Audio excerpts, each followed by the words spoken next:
Late 1970s. Across America, a familiar purple bottle quietly vanished from grocery store shelves. There was no dramatic announcement, no massive bankruptcy headline. Grapette, the grape soda that defined an entire generation's childhood, simply ceased to exist. At its peak, this small-town Arkansas creation was an absolute juggernaut, selling over 1 billion bottles annually. It was a national sensation that stood toe-to-toe with industry giants. Yet within a few short years of corporate buyouts, the original formula was altered, the sprawling bottling network was dismantled, and a multi-million-dollar empire evaporated into absolute zero. How does a cultural phenomenon that's sold by the billions just vanish into thin air? And by what impossible miracle does the nostalgic memory of a single billionaire, Walmart founder Sam Walton, drag a dead brand back from the grave decades later? From a humble lab in Camden, Arkansas, to the relentless shelves of Walmart. This is a story of corporate greed, the silent erasure of an American icon, and the eternal power of a childhood memory. The year is 1939. The American South is still steadily pulling itself out from the suffocating dust, widespread poverty, and profound economic ruin of the Great Depression. In the quiet lumber and rail town of Camden, Arkansas, the air is thick with the heavy humidity of the Wachita River Valley. Here, far removed from the towering corporate boardrooms of New York or the massive industrialized syrup factories of Atlanta, a different kind of American enterprise is quietly taking shape. It is an empire not built on steel, coal, or automobiles. It is built on water, sugar, and an elusive, exhaustive pursuit of flavor. At the center of this pursuit is Benjamin Tyndall Fuchs, known locally as B.T. Fuchs. He is a man of modest means but unyielding persistence. Years earlier, in 1928, Fuchs had purchased a struggling local bottling plant. While the emerging giants of the soft drink world, Coca-Cola and Pepsi-Cola, are busy fighting a bitter, high-stakes national war for cola supremacy, independent regional bottlers like Fuchs survive by operating entirely on the margins. They sustain their small businesses by selling localized fruit sodas to rural communities. But Fuchs is not satisfied with merely surviving the economic turbulence of the era. He possesses a specific consuming ambition. He does not want to compete with the cola empires on their own battleground. He wants to conquer a territory they have largely ignored, or worse, fundamentally failed to master. He wants to create the perfect grape soda. In the late 1930s, the very concept of a mass-market grape-flavored beverage is highly problematic.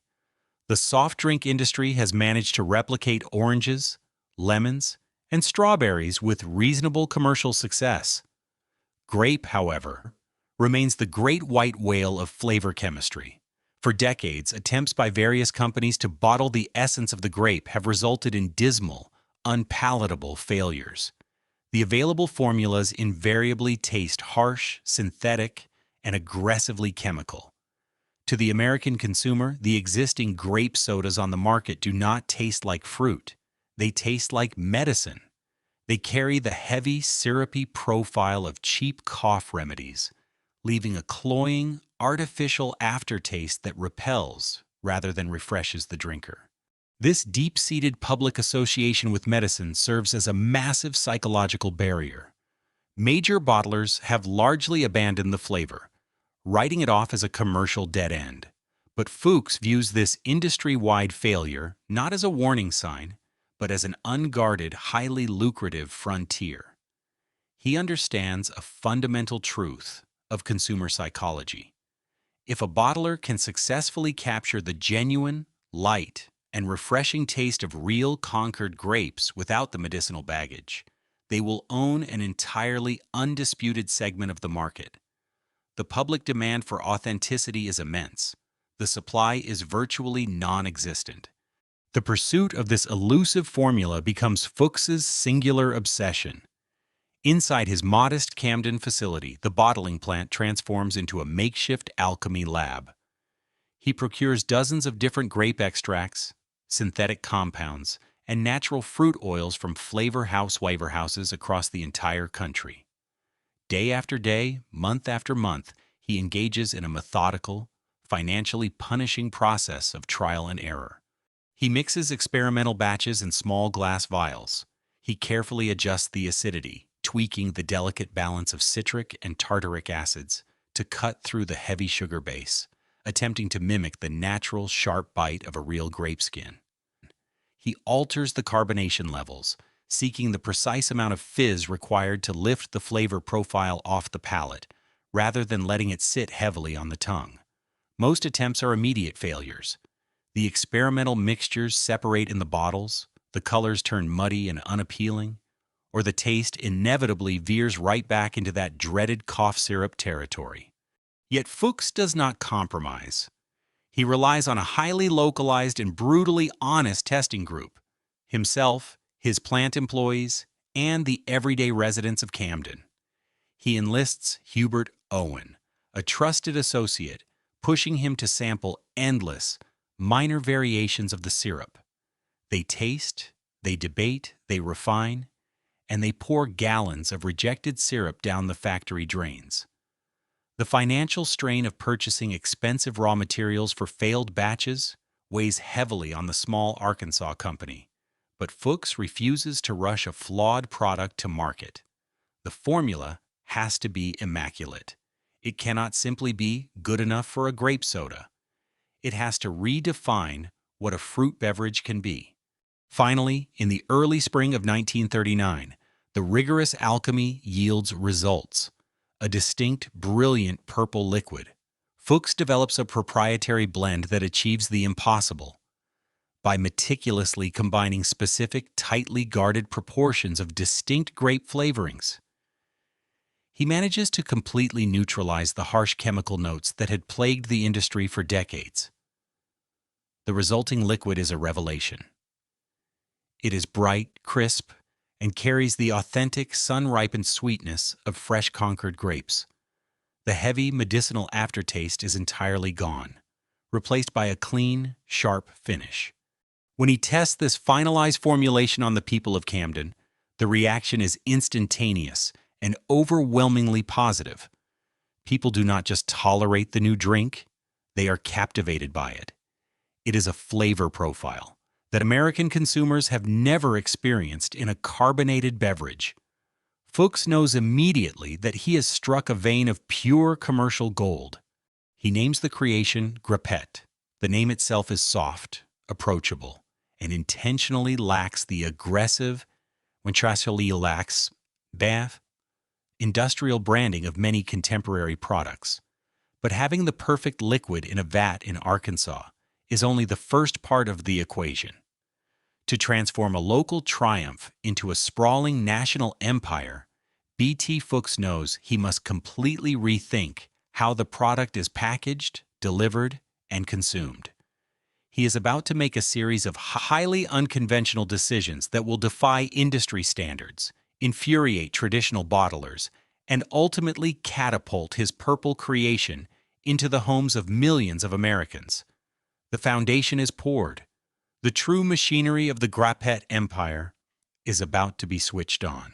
By early 1940, the perfect syrup sat in stainless steel vats in Camden, Arkansas. But a flawless liquid is not a business. It is merely an ingredient. To transform Grapette from a local curiosity into a national commodity, B.T. Fuchs had to confront the brutal, unyielding mechanics of industrial packaging and mass distribution. In the fiercely competitive soft drink market of the mid-20th century, the vessel holding the beverage was just as critical to survival as the beverage itself. At the time, the beverage industry was locked in an escalating volume war. Brands like Pepsi-Cola were aggressively marketing heavy, 12-ounce bottles for a single nickel, actively training the American consumer to equate economic value with sheer physical quantity. The conventional wisdom of the era dictated that to survive, a regional manufacturer had to offer as much liquid as possible for the lowest possible price. Fuchs, however, made a calculated and highly risky decision to do the exact opposite. He introduced Grapette in a distinct, lightweight 6-ounce clear glass bottle. To the established beverage distributors of the era, this strategy bordered on commercial suicide. Selling half the volume of competitors for the same 5-cent price point seemed like a guaranteed failure in a consumer market still heavily scarred by the frugal habits of the Great Depression. But Fuchs understood something crucial about the product he had engineered. Grapette was not designed to be a bulk commodity. It was formulated to be a premium, highly concentrated sensory experience. The clear glass was a deliberate, vital choice of marketing through industrial design. Most root beers, colas, and ginger ales hid behind thick brown or dark green glass to mask the murky, visually unappealing color of their raw syrups. Grapette had nothing to hide. The transparent, elegantly ribbed 6-ounce bottle functioned as a display case, showcasing the beverage's brilliant, jewel-toned purple hue. In the standard retail environment of the 1940s, where sodas were pulled from deep, water-filled metal ice coolers at gas stations and grocery stores, the vivid purple color caught the light, acting as its own silent, inescapable billboard beneath the freezing water. Furthermore, the smaller volume served a strict functional purpose regarding the chemistry of the drink. Fuchs had formulated the syrup to be exceptionally dense in flavor. He intended for Grapette to be served ice-cold without ice, chilled rapidly in those water bath coolers, and consumed directly from the glass neck. Pouring the soda over ice in a separate glass would melt and dilute the meticulously balanced tartness and sweetness that he had spent years agonizing over. The compact 6-ounce size ensured the drink remained sharply carbonated and perfectly chilled from the first sip to the last, preventing it from turning flat or warm in the summer heat. It was a business strategy built entirely on intensity rather than volume. The gamble was massive. Fuchs was betting everything on the assumption that the American public would happily pay a premium price for exceptional, undiluted quality. The gamble paid off with staggering, violent speed. When the small, ribbed bottles hit the market, the consumer response bypassed mere popularity and instantly shifted into a cultural phenomenon. Buyers did not care about the diminished volume. They were captivated by the striking visual presentation and the unprecedented, clean fruit flavor that delivered exactly what it promised. Demand immediately and violently outstripped the production capacity of the small Camden facility. To scale his operation from a regional success to a national powerhouse, Fuchs implemented a sprawling, aggressive franchise bottling system.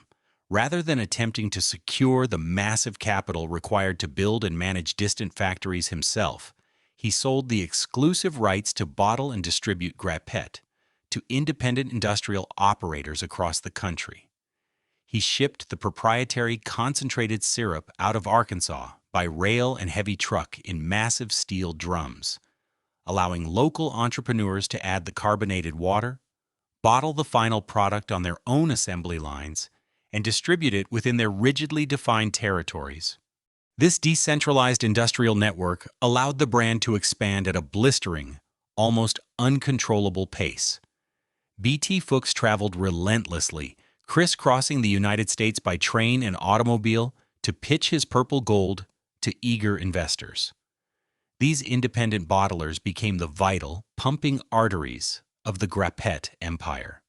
They were the ones loading heavy wooden crates onto delivery trucks at dawn, pushing the product into small-town pharmacies, roadside service stations, and crowded urban diners. Camden itself was transformed by the sheer volume of production, becoming a bustling hub of syrup manufacturing, pumping out millions of gallons to feed the insatiable national network. The physical expansion was fueled by a ubiquitous and highly effective psychological marketing campaign.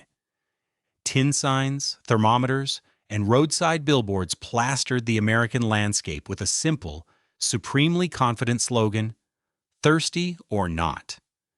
It was a masterstroke of consumer conditioning. It positioned the soda not merely as a functional remedy for dehydration, but as an affordable, everyday luxury.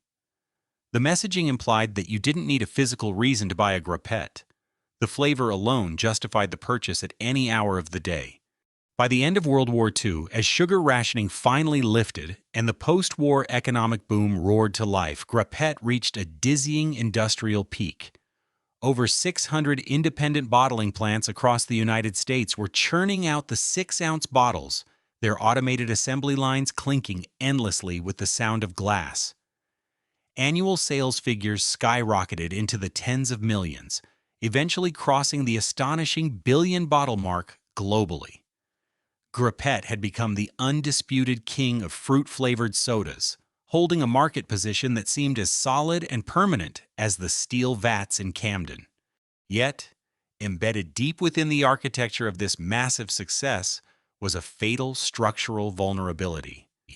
The entire empire relied on a fragile ecosystem of independent localized bottlers. Grapette owned the secret syrup and the brand name, but they did not own the final miles of delivery or the bottling machinery itself. As the 1950s approached, the landscape of American commerce was preparing to undergo a ruthless, predatory consolidation. The towering titans of the beverage industry were awakening, and they were preparing to weaponize the very independent bottling networks that Fuchs had relied upon to build his kingdom. The golden era of the independent soda baron was quietly drawing to a close. The golden era of American manufacturing immediately following World War II was a period of explosive, unrestrained prosperity, but it also masked a rapidly approaching era of ruthless corporate consolidation. As the 1950s unfolded, the fundamental architecture of American commerce began to mutate, shifting economic power away from regional innovators and delivering it firmly into the hands of centralized mega-corporations. For B.T. Fuchs and his thriving Grapette headquarters in Camden, Arkansas, the initial post-war years felt like an endless, highly profitable victory lap. Millions of the distinct 6-ounce ribbed glass bottles were moving effortlessly through a sprawling, decentralized network of over 600 independent bottling plants. Grapette had successfully carved out a massive niche, entirely dominating the fruit-flavored beverage market and securing its place in the daily rituals of the American public. But success of that magnitude in a purely capitalist ecosystem never goes unnoticed. It inevitably draws the cold, calculating gaze of apex predators. While Fuchs had spent the 1930s and 40s obsessively perfecting flavor chemistry and building a grassroots distribution network, the undisputed titans of the soft drink industry, most notably Coca-Cola and Pepsi-Cola, had been busy amassing colossal reserves of capital and establishing unassailable national supply chains. For decades, these industry giants had focused their immense resources almost exclusively on their bitter, high-stakes war for cola supremacy. Regional fruit sodas were largely viewed as a secondary, highly localized battleground, seemingly not worth the logistical effort of a massive, synchronized national campaign. However, the cultural landscape of the 1950s completely changed the rules of engagement. The rapid proliferation of television sets transformed American marketing, allowing massive corporations to blast homogenized, high-production advertising directly into millions of living rooms simultaneously. At the same time, the rise of the modern, brightly lit supermarket began replacing the small, independent neighborhood grocery store, fundamentally altering how American families purchased their goods. Retail space was no longer about pulling a single cold bottle from a metal cooler. It was about dominating massive aisles with bulk cardboard cartons. The cola empires quickly realized that with their newfound marketing reach and deeply established infrastructure, they could conquer the entire beverage aisle, not just the cola segment. They were no longer satisfied with mere market dominance. They demanded total market saturation. The corporate giants officially awakened, and they immediately identified the decentralized, independent bottling network the exact fragile foundation upon which the Grapette empire was built, as their primary target for structural demolition. The subsequent corporate assault was not a direct attack on Grapette's proprietary syrup or its legendary flavor profile. It was a cold, highly calculated, infrastructural siege. The major cola corporations understood a fundamental reality of the beverage industry. Whoever controls the physical bottling facilities and the delivery trucks controls the entire market. They began deploying a strategy of aggressive territorial expansion, combined with predatory exclusivity contracts. Armed with bottomless marketing budgets and undeniable culturally pervasive brand power, executives from the giants began approaching the independent family-owned bottling plants that comprised Fuchs' sprawling national network. They offered these local operators highly lucrative, high-volume franchise agreements that promised immense, long-term financial stability. But these golden contracts came with a brutal, non-negotiable ultimatum: total exclusivity. If a local bottler wanted the financial security, the massive volume, and the prestige of producing Coca-Cola or Pepsi, they were strictly prohibited from bottling any competing products. Furthermore, to ensure there was no gap in the market, the giants began rolling out their own lines of aggressively marketed, secondary fruit-flavored sodas. The independent operators, many of whom had built their businesses and their family livelihoods alongside Grapette, were suddenly forced into an agonizing, existential financial corner. The mathematics of this new corporate era were entirely unforgiving. While Grapette offered an undeniably superior premium product with fierce localized consumer loyalty, it simply could not match the sheer, overwhelming volume, the heavy profit margins, and the inescapable national advertising muscle of the cola conglomerates. Back in Camden, the telegraph lines and telephones began to deliver a steady, escalating stream of bad news. One by one, the vital, pumping arteries of the Grapette network began to sever. Independent bottlers across the country reluctantly, and often painfully, dropped their contracts with the Camden factory in order to secure their survival under the heavy umbrella of the mega corporations. Other independent bottlers, proudly refusing to submit to the monopolies, simply went bankrupt, unable to compete with the aggressively scaled, heavily subsidized distribution networks of the giants.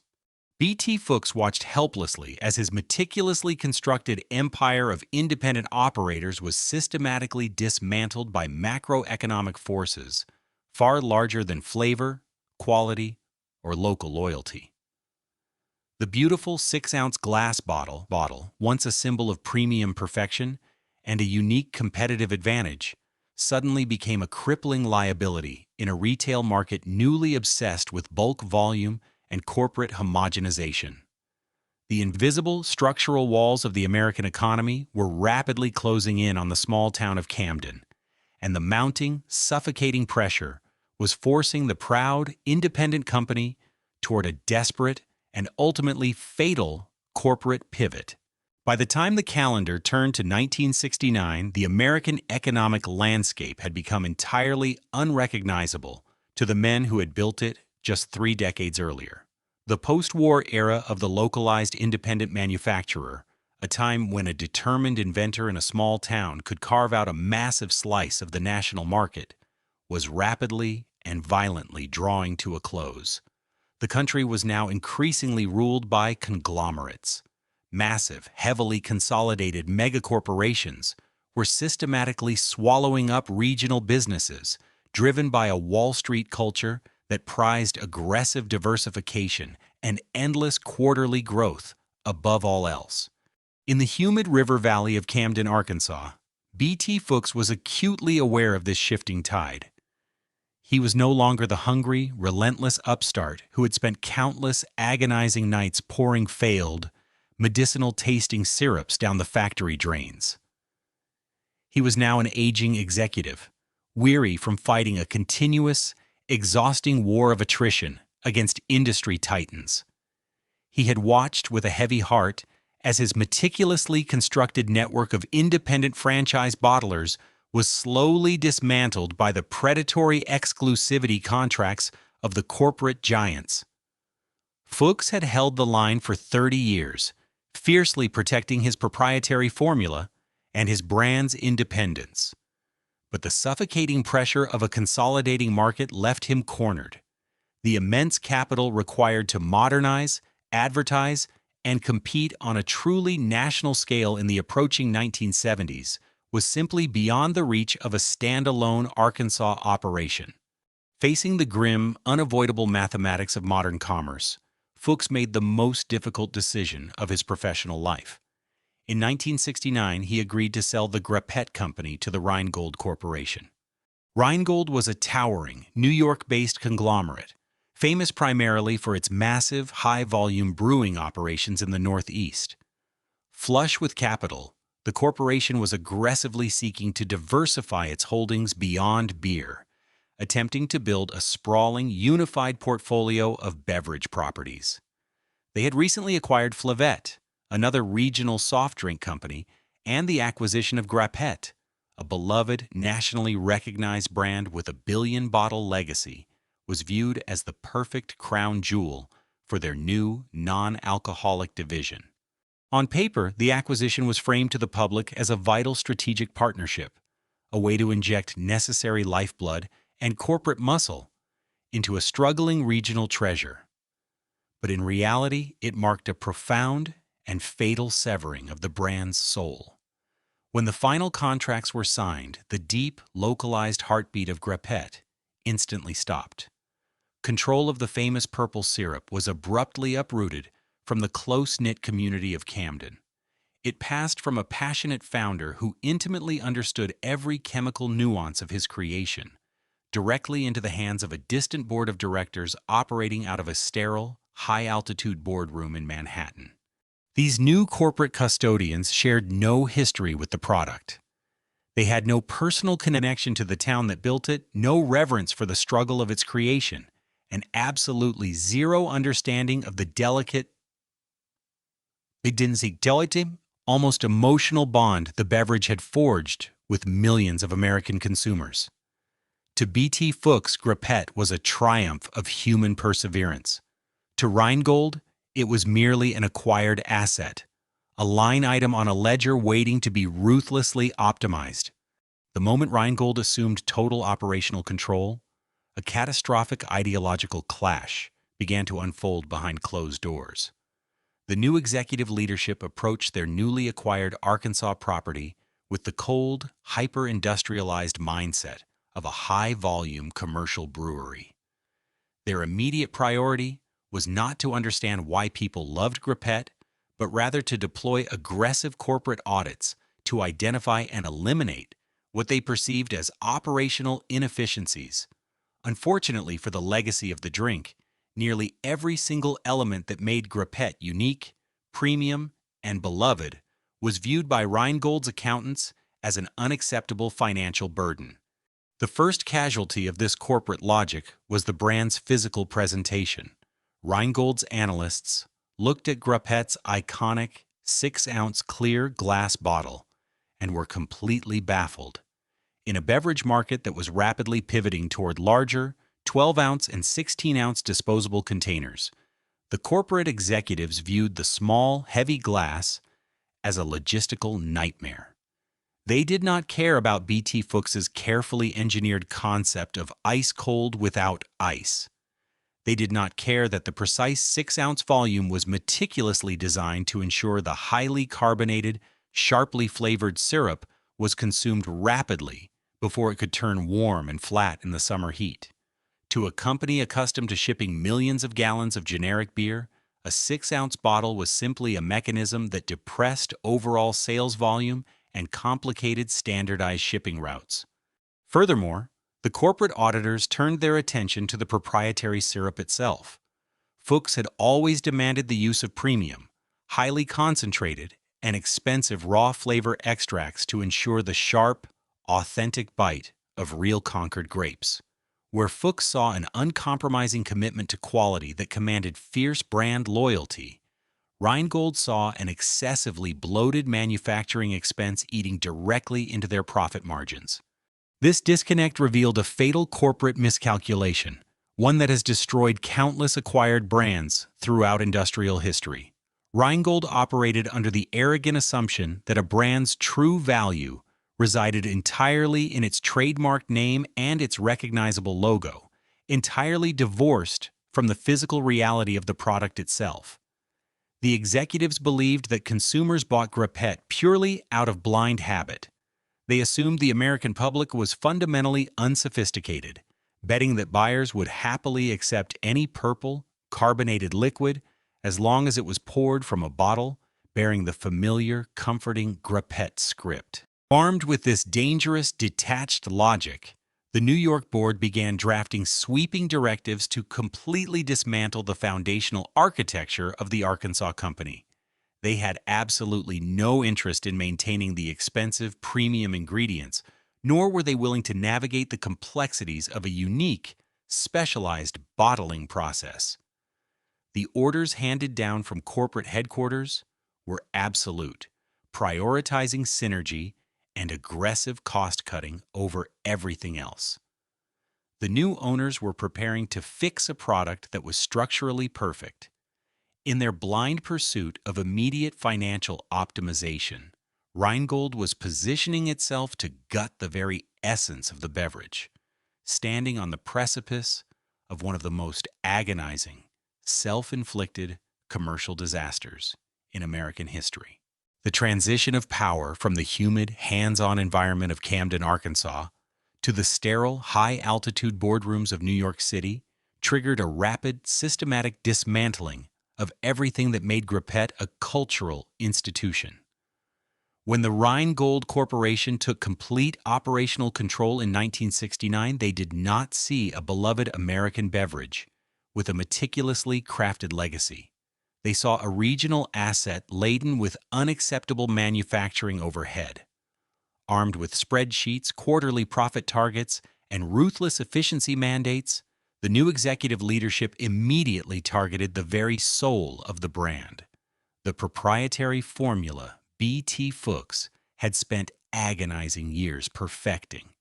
In the beverage industry, the line between a premium product and a generic commodity is defined entirely by the quality of its raw ingredients.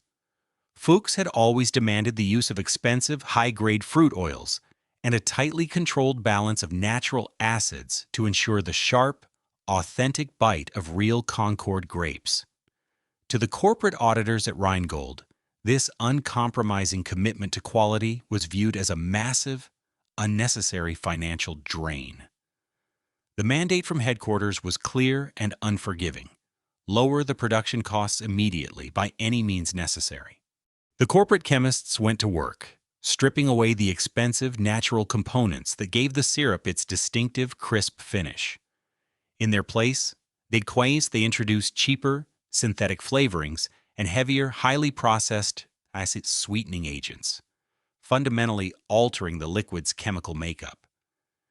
It was a classic, devastating corporate maneuver: hollow out the quality of the product to maximize the profit margin, banking on the arrogant assumption that the working-class consumer would be too unsophisticated to notice the difference.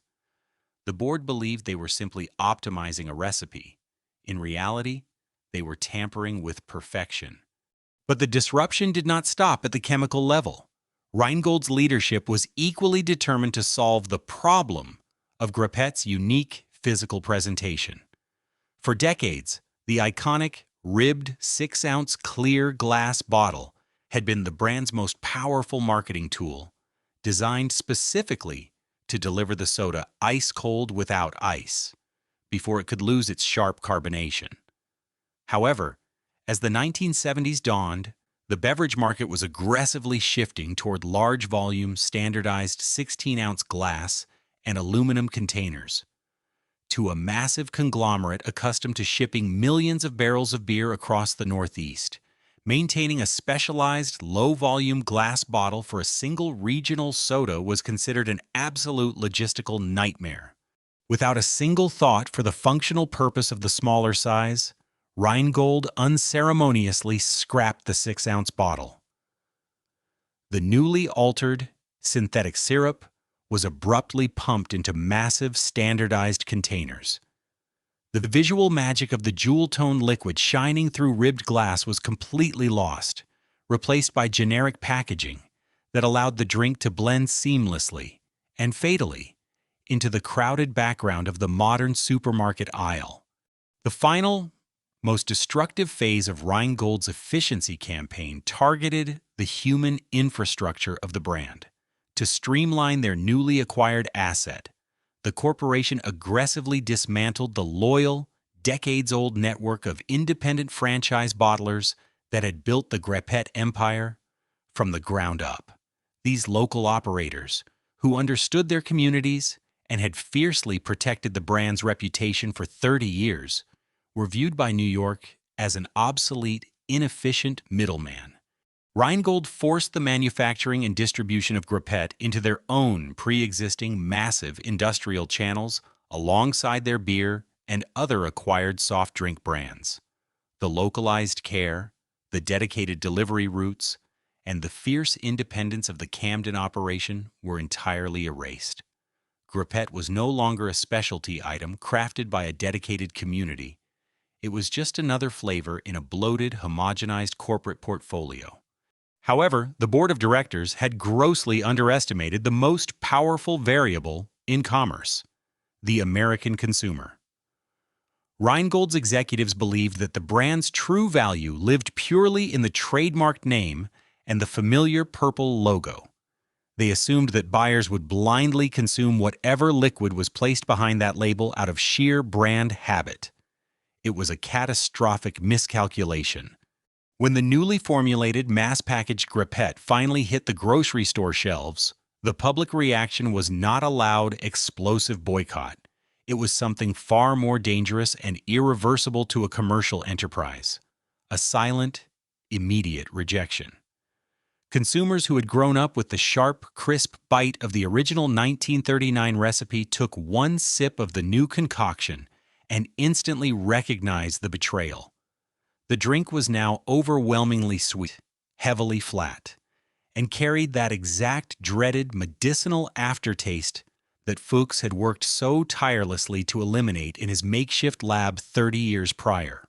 Furthermore, the packaging change proved disastrous, just as Fuchs would have predicted. Poured into large, high-volume bottles, the soda inevitably went warm and syrupy long before the consumer could finish it, completely destroying the refreshing, concentrated experience that had defined the beverage for a generation. The magic was unequivocally gone. In the consumer goods industry, trust is a highly fragile, almost emotional commodity. Once a brand betrays the sensory memory of its core audience, that loyalty is virtually impossible to earn back. The families who had faithfully purchased Grapette for decades did not write angry letters to corporate headquarters. They simply stopped putting the bottles into their shopping carts. They quietly, permanently migrated to other brands that had not broken their promise of quality. Inside the Manhattan boardrooms, the sales figures, which Rheingold's analysts had confidently projected to climb through their optimized distribution channels, instead began a severe, terrifying freefall. The very efficiency measures designed to squeeze more profit out of the Arkansas company had effectively killed its soul. By severing the connection between the product's quality and the consumer's memory, corporate tampering had broken a profound cultural bond, accelerating the once mighty empire's descent toward a sudden and deeply tragic collapse. The transition of power from the humid, hands-on environment of Camden, Arkansas, to the sterile, high-altitude boardrooms of New York City triggered a rapid, systematic dismantling of everything that made Grapette a cultural institution. When the Rheingold Corporation took complete operational control in 1969, they did not see a beloved American beverage with a meticulously crafted legacy. They saw a regional asset laden with unacceptable manufacturing overhead. Armed with spreadsheets, quarterly profit targets, and ruthless efficiency mandates, the new executive leadership immediately targeted the very soul of the brand. The proprietary formula BT Fuchs had spent agonizing years perfecting. In the beverage industry, the line between a premium product and a generic commodity is defined entirely by the quality of its raw ingredients. Fuchs had always demanded the use of expensive, high-grade fruit oils and a tightly controlled balance of natural acids to ensure the sharp, authentic bite of real Concord grapes. To the corporate auditors at Rheingold, this uncompromising commitment to quality was viewed as a massive, unnecessary financial drain. The mandate from headquarters was clear and unforgiving. Lower the production costs immediately, by any means necessary. The corporate chemists went to work, stripping away the expensive natural components that gave the syrup its distinctive crisp finish. In their place, they introduced cheaper synthetic flavorings and heavier, highly processed sweetening agents, fundamentally altering the liquid's chemical makeup. It was a classic, devastating corporate maneuver. Hollow out the quality of the product to maximize the profit margin, banking on the arrogant assumption that the working-class consumer would be too unsophisticated to notice the difference. The board believed they were simply optimizing a recipe. In reality, they were tampering with perfection. But the disruption did not stop at the chemical level. Rheingold's leadership was equally determined to solve the problem of Grapette's unique physical presentation. For decades, the iconic, ribbed 6-ounce clear glass bottle had been the brand's most powerful marketing tool, designed specifically to deliver the soda ice-cold without ice before it could lose its sharp carbonation. However, as the 1970s dawned, the beverage market was aggressively shifting toward large-volume, standardized 16-ounce glass and aluminum containers. To a massive conglomerate accustomed to shipping millions of barrels of beer across the Northeast, maintaining a specialized low-volume glass bottle for a single regional soda was considered an absolute logistical nightmare. Without a single thought for the functional purpose of the smaller size, Rheingold unceremoniously scrapped the 6-ounce bottle. The newly altered synthetic syrup was abruptly pumped into massive standardized containers. The visual magic of the jewel-toned liquid shining through ribbed glass was completely lost, replaced by generic packaging that allowed the drink to blend seamlessly and fatally into the crowded background of the modern supermarket aisle. The final, most destructive phase of Rheingold's efficiency campaign targeted the human infrastructure of the brand.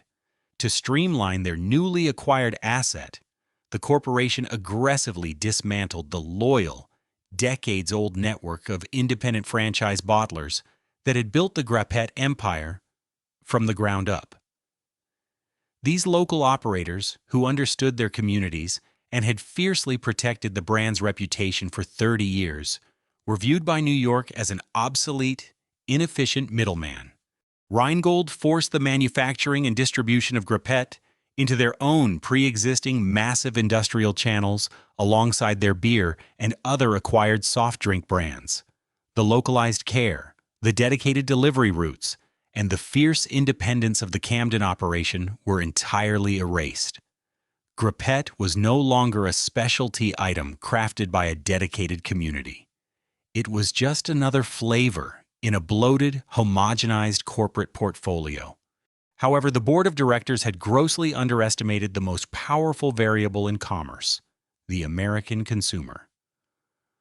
Rheingold's executives believed that the brand's true value lived purely in the trademarked name and the familiar purple logo. They assumed that buyers would blindly consume whatever liquid was placed behind that label out of sheer brand habit. It was a catastrophic miscalculation. When the newly formulated, mass-packaged Grapette finally hit the grocery store shelves, the public reaction was not a loud, explosive boycott. It was something far more dangerous and irreversible to a commercial enterprise: a silent, immediate rejection. Consumers who had grown up with the sharp, crisp bite of the original 1939 recipe took one sip of the new concoction and instantly recognized the betrayal.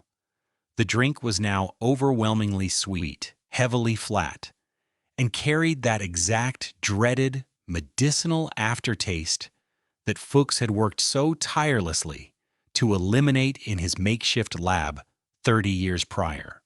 Furthermore, the packaging change proved disastrous, just as Fuchs would have predicted. Poured into large, high-volume bottles, the soda inevitably went warm and syrupy long before the consumer could finish it, completely destroying the refreshing, concentrated experience that had defined the beverage for a generation. The magic was unequivocally gone. In the consumer goods industry, trust is a highly fragile, almost emotional commodity. Once a brand betrays the sensory memory of its core audience, that loyalty is virtually impossible to earn back. The families who had faithfully purchased Grapette for decades did not write angry letters to corporate headquarters. They simply stopped putting the bottles into their shopping carts. They quietly, permanently migrated to other brands that had not broken their promise of quality. Inside the Manhattan boardrooms, the sales figures, which Rheingold's analysts had confidently projected to climb through their optimized distribution channels, instead began a severe, terrifying freefall. The very efficiency measures designed to squeeze more profit out of the Arkansas company had effectively killed its soul. By severing the connection between the product's quality and the consumer's memory, corporate tampering had broken a profound cultural bond, accelerating the once mighty empire's descent toward a sudden and deeply tragic collapse. By the mid-1970s, the disastrous consequences of corporate optimization were undeniable. The altered synthetic syrup and the generic large-volume packaging had successfully alienated the fiercely loyal customer base that BT Fuchs had spent 3 decades cultivating. For the executives at Rheingold, Grapette was no longer a promising acquisition or a crown jewel. It had become a toxic asset on their balance sheets.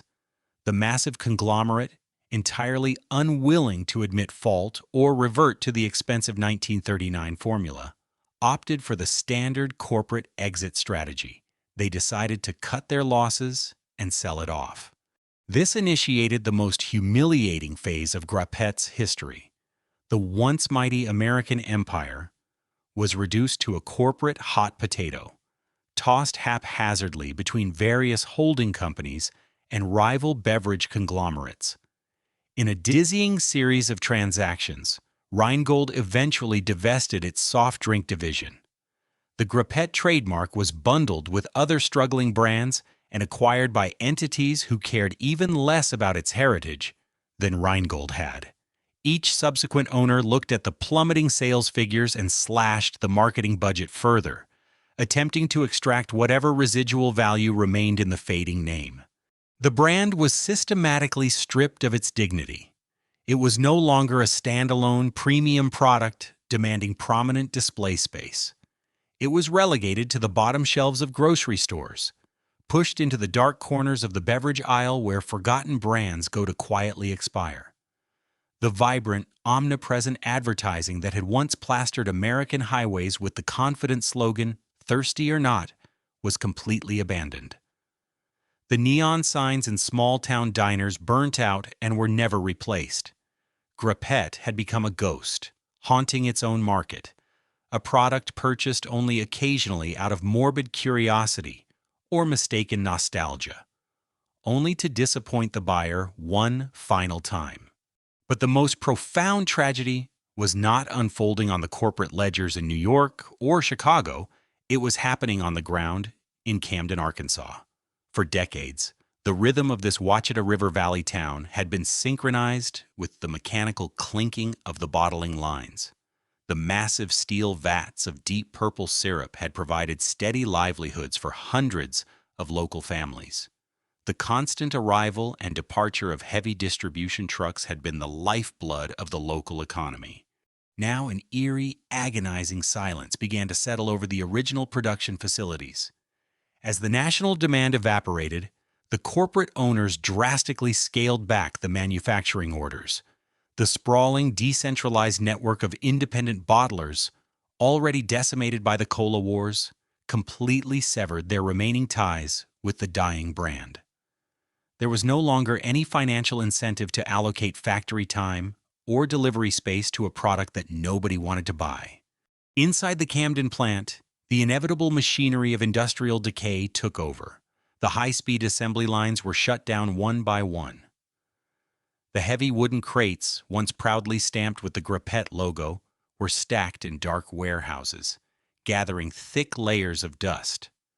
The workers who had dedicated their lives to mixing BT Fuchs's meticulous formula were handed their final paychecks and sent home. The air, which for 30 years had been sweet and heavy with the scent of concentrated Concord grapes, grew stale and metallic. The factory, once a beacon of regional pride and American ingenuity, was transformed into an echoing, hollow tomb. By the late 1970s, the execution was finalized. The last batches of the compromised syrup were run through the remaining indifferent bottling plants. When those final bottles were loaded onto trucks, there was no ceremony. There was no press release acknowledging the end of an era and no public mourning for a billion-dollar empire. The distribution simply stopped. Across the United States, grocery store managers cleared the remaining plastic and large glass containers from their inventory, replacing them with the aggressive, bright packaging of the dominant cola empires. The physical erasure was absolute.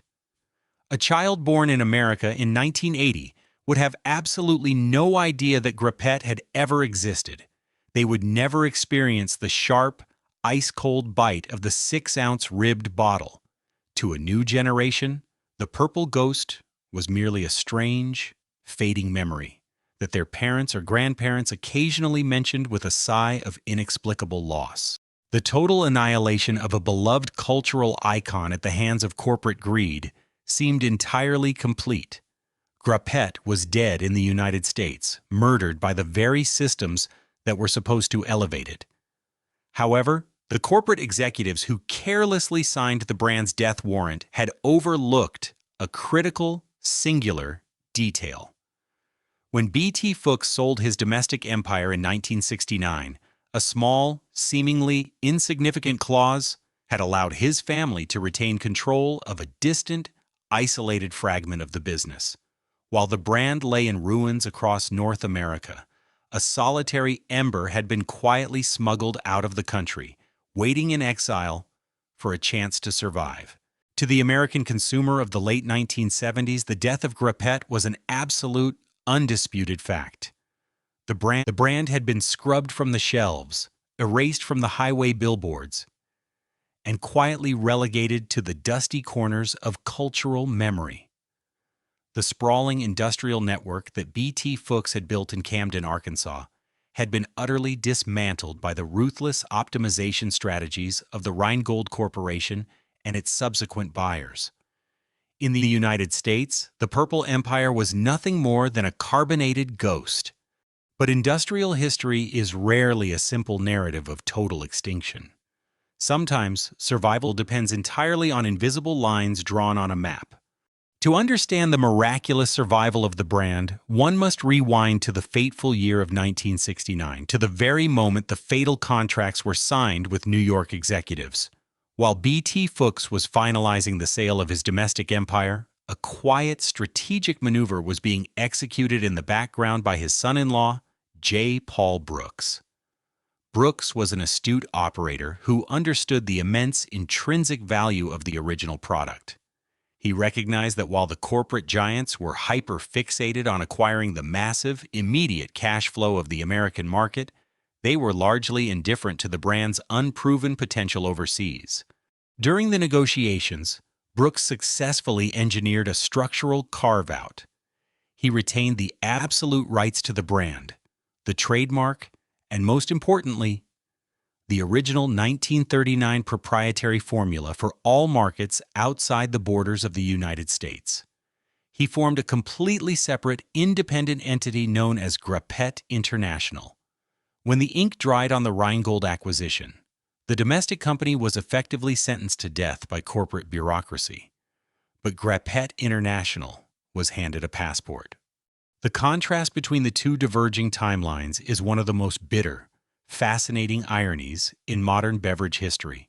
Throughout the 1970s, while the New York boardrooms were busy aggressively stripping the quality from the American syrup, replacing expensive natural fruit oils with cheap, synthetic alternatives in a desperate bid to cut manufacturing costs, Brooks was quietly doing the exact opposite.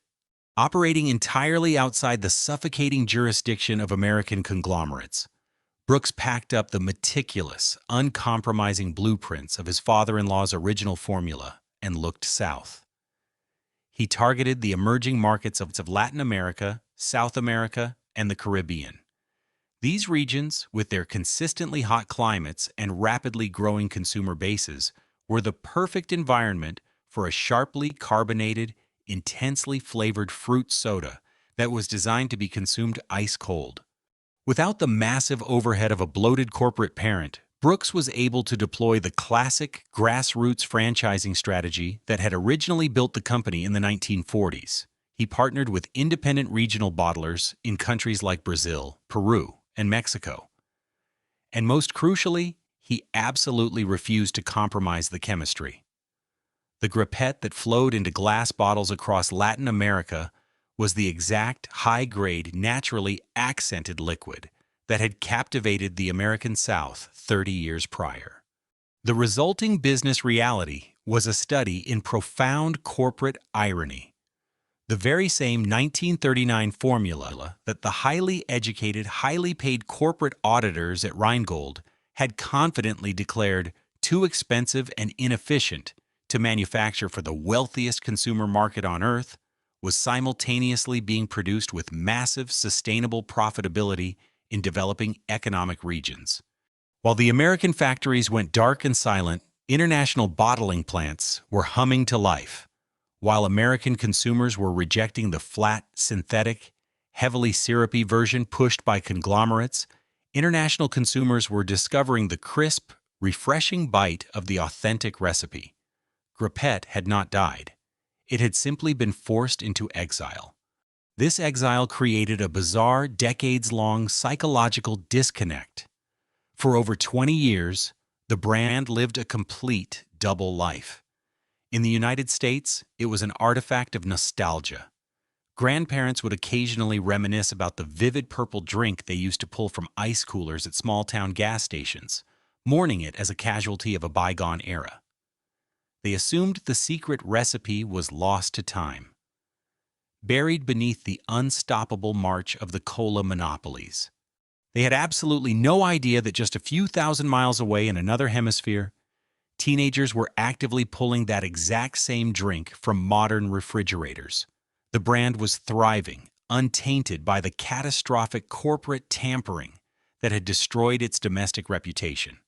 For the people of Camden, Arkansas, the knowledge of this international success offered a strange, hollow comfort. It was proof that B.T. Fuchs's original vision was fundamentally sound, that the flavor profile was timeless, and that the product had only failed at home because of gross corporate mismanagement. The DNA of the brand was safe. The proprietary blend of acids, sugars, and extracts was locked away, actively preserved by the daily operations of Grapette International. The purple liquid survived the 1980s and 1990s as a thriving expatriate. It was a successful, sustainable business, but it remained entirely locked out of its own homeland. The trademark rights for the United States were still held hostage by a rotating cast of indifferent holding companies, rendering it legally impossible for Brooks to bring the authentic recipe back to American shelves. It seemed that the story would end there in a permanent, bittersweet stalemate. The brand would live forever in exile, and the American market would simply forget it ever existed. It would require a force of unimaginable economic gravity, backed by a deeply personal, almost irrational sense of nostalgia, to break the legal deadlock and drag the exiled ghost back home. Fortunately for the legacy of Grapette, a man possessing exactly that kind of gravity had never forgotten the taste of the 1939 formula. By the dawn of the new millennium, the commercial landscape of American retail had experienced a seismic shift. dominated entirely by an unstoppable force originating from the very heartland that Grapette once called home, Walmart, under the legendary and relentless vision of Sam Walton, had transformed from a regional chain of small-town discount stores into the most powerful retail titan on the planet. Yet, even as Walton's empire reshaped global commerce and swallowed up local markets across the American South, the billionaire founder carried a persistent, deeply personal nostalgia that no corporate spreadsheet could ever completely erase. Long before private jets, multi-billion-dollar quarterly revenues, and sprawling corporate headquarters in Bentonville, Arkansas, Sam Walton had been a young man growing up in a world defined by simple, tangible pleasures. Like millions of Americans who came of age during the 1940s and 1950s, Walton held a distinct, almost sacred space in his memory for the crisp, refreshing taste of a Grapette pulled straight from a water-chilled metal cooler at a roadside service station. It was the flavor of his youth, a sensory capsule of an era before hyper-consolidation, before massive suburban sprawl, and before the relentless homogenization of American consumer goods. As the decades passed and Walton watched countless regional brands vanish beneath the boots of massive conglomerates like Rheingold, he never forgot the sudden, tragic disappearance of his favorite beverage. For years, the memory of that specific jewel-toned purple bottle remained alive in his thoughts, a symbol of an authentic, small-town manufacturing heritage that the modern corporate world had carelessly discarded. By the late 1990s and early 2000s, Walmart was no longer just a participant in the retail ecosystem. It was the absolute architect of consumer access. With thousands of massive supercenters spanning every corner of the United States, Walmart possessed a level of logistical leverage and market power that had never before existed in economic history. Sam Walton and the executive team carrying forward his foundational ethos recognized an incredible opportunity hidden within the vast waves of consumer nostalgia. Millions of aging Americans who had grown up in the mid-century were beginning to look back with a profound hunger for authenticity, seeking out the physical artifacts and tastes of their youth. Walmart's leadership began exploring the feasibility of resurrecting long-dead regional brands, utilizing their unmatched retail muscle to bypass the traditional, calcified distribution networks of the major soda monopolies. Naturally, at the very top of that wish list sat Grapette, the brand that had been murdered by corporate mismanagement in the 1970s, the ghost that had spent decades lingering only in foreign exile, was suddenly caught in the crosshairs of the world's most powerful retailer. But wanting to bring a dead brand back to life and actually achieving it were two entirely different operational challenges. The legal and technical hurdles standing in the way of Grapette's resurrection seemed almost insurmountable. The path toward the resurrection of Grapette required navigating a complex, decades-old web of fractured trademark ownership, corporate acquisitions, and bitter legal stalemates. For years, the rights to the United States trademark had bounced haphazardly between various holding companies, sitting dormant and neglected in corporate filing cabinets.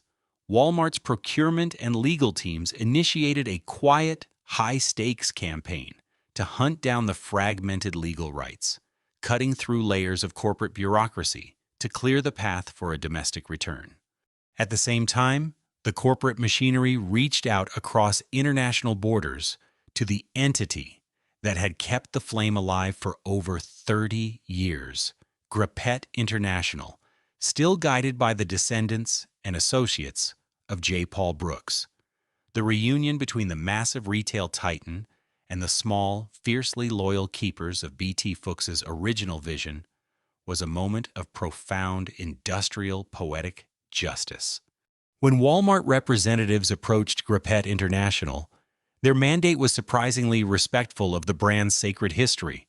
They did not want to acquire the recipe merely to slap a legacy name onto a cheap, generic, mass-produced store brand soda. They wanted the real thing. They understood precisely what Sam Walton had remembered, that Grapette's enduring power did not live in the trademarked letters on the label, but in the precise, uncompromising chemistry of the 1939 formulation. Negotiations moved swiftly, fueled by a shared desire to correct a historic wrong. Grapette International agreed to partner with Walmart, supplying the exact proprietary blend of natural fruit extracts, acids, and secret flavor profiles that B.T. Fuchs had spent months agonizing over in his Camden, Arkansas laboratory. The synthetic shortcuts, the cheap sweeteners, and the cost-cutting measures introduced by Rheingold decades earlier were permanently locked out of the equation. For the first time in over 30 years, the authentic, original recipe was cleared to return to American soil. The logistical puzzle pieces fell rapidly into place. Walmart's vast distribution network, the very same infrastructure that had often crushed regional competitors, was now being leveraged to rescue one. The manufacturing lines were prepped, and plans were laid out to introduce the beverage exclusively across Walmart's massive nationwide footprint. For the aging residents of Camden, Arkansas, and for millions of consumers across the American South who had mourned the quiet death of the Purple Ghost, the news felt almost too good to be true. The empire built in a small lumber town was about to be given a second life. Summoned back from exile not by a traditional beverage conglomerate, but by the retail titan born from the exact same regional soil. The stage was set for an unprecedented commercial resurrection, proving that while corporate greed can murder a product, a genuine, deeply felt human memory, backed by the immense gravity of a retail giant, can sometimes drag it back from the grave. The physical return of Grapette to American grocery store shelves in the early 2000s was nothing short of a commercial miracle, but its execution was built on absolute operational precision. When the first shipments of the resurrected beverage arrived at Walmart distribution centers, industry analysts watched closely, anticipating whether a long-dead brand from the 1930s could survive in the hyper-competitive, modern soft drink market. Skeptics had argued that nostalgia was a weak foundation for a consumer product, suggesting that generations raised on high-fructose corn syrup and aggressively marketed modern energy drinks would find a traditional, delicate fruit soda antiquated and unappealing. They fundamentally misunderstood the deep, emotional reservoir of consumer memory. The moment the familiar purple bottles were uncrated and placed onto store shelves, the response from the public bypassed mere curiosity and instantly ignited a wave of profound emotional connection. For millions of Americans who had grown up during the mid-century, encountering Grapette again was like running into a long-lost friend from childhood. Elder shoppers stopped in the aisles, staring at the distinct script logo and the brilliant purple liquid with a mixture of disbelief and quiet reverence. Many bought single bottles not just to drink, but to hold up to the fluorescent store lights, searching for the exact visual memory of the 6-ounce coolers of their youth. Word of mouth spread with astonishing velocity across local communities and internet message boards alike.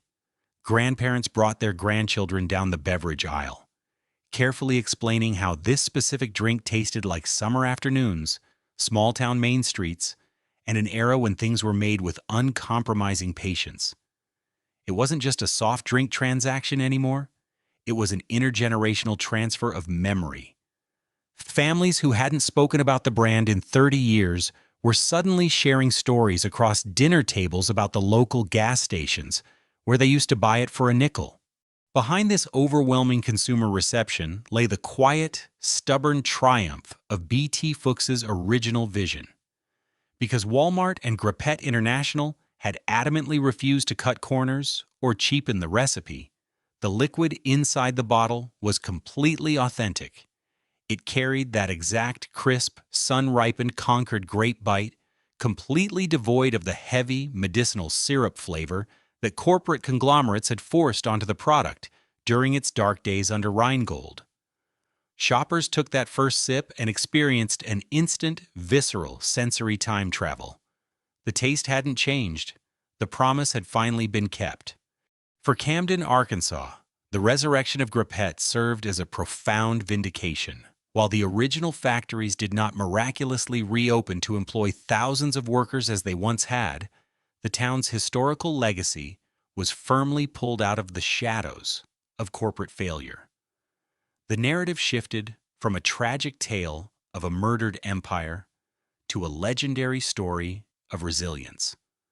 The Purple Ghost had successfully crossed back over the border from its foreign exile, proving that true quality and a founder's uncompromising dedication cannot be permanently erased by spreadsheets, hostile takeovers, or the cold machinery of corporate greed. The successful return of Grapette stands as a rare, shining exception in the brutal landscape of industrial history. Most abandoned factories, shuttered empires, and forgotten brands remain buried beneath the relentless progress of time, their stories reduced to rusted machinery and overgrown foundations. But Grapette demonstrated that when a product is built with genuine heart and an absolute refusal to compromise its core identity, its memory remains alive in the hearts of the people. And sometimes, if the nostalgia runs deep enough and the right retail titan is willing to listen, even a dead empire can find its way back home.